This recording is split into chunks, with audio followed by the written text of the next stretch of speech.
এই দেশের মানুষ নামাজ না পড়লেও যদি কেউ নবীকে কটূক্তি করে তার কলিজা ছিঁড়ে যায়, সে রাজপথে নেমে যায়।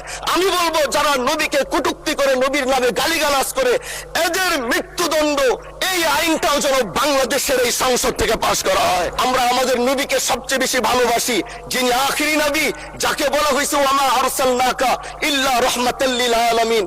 আমরা বারবার দেখছি কিছুদিন পর পর কারা যেন কিভাবে এসে আল্লাহ নবীর শানে কটূক্তি করে, নবীকে নিয়ে অশ্লীল ভাষায় গালিগালাজ করে, নবীর শানে কটূক্তি করে। এই আন্দোলন, এই সংগ্রাম করতে গিয়ে আপনিও মাননীয় স্পিকার দেখেছেন, রাস্তাঘাটে আন্দোলন করতে গিয়ে কত মানুষ মৃত্যুবরণ করেছে। যদি একবার বাংলাদেশের আইনে, কারণ মুসলমান যদি আমাদের বাংলাদেশের পার্সেন্টেজ অনুযায়ী আমাদের অবশ্যই মুসলমানদের সংখ্যা এই দেশে অনেক বেশি, আমরা তো অন্য কিছু চাচ্ছি না। এই দেশের মানুষ নামাজ না পড়লেও যদি কেউ নবীকে কটূক্তি করে তার কলিজা ছিঁড়ে যায়, সে রাজপথে নেমে যায়। আমি বলবো যারা নবীকে কটূক্তি করে, নবীর নামে গালিগালাজ করে, এদের মৃত্যুদণ্ড, এই আইনটাও যেন বাংলাদেশের এই সংসদ থেকে পাশ করা হয়।